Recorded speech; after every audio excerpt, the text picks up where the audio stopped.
е ход много. Да. Давай, той още качва пътниците. Добре.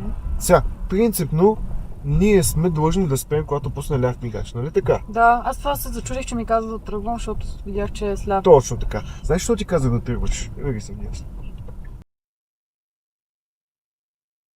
Видя ли, че още пътници, като се качваха и слизаха? Тоест той го беше пуснал предварително. Доста по-предварително. И сега какво ще стане? Ние спираме да му дадем път, защото той е пуснал ляв мигач, а той стои още една минутка, още една минутка стои и чака да се качат и да слязат пътниците. Да. И какво се случва?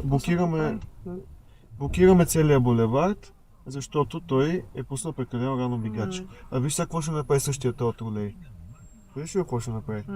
Лявата лента е само за ляв завой. Той ще мине напред. Ще мине напред, ще те засече, за да мине по-бързо от всички останали, защото гони график.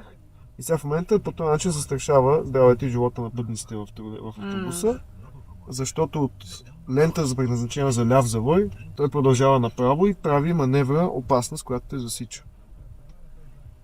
Чакай, пусни го, виж го какво прави. Виж го. Айде.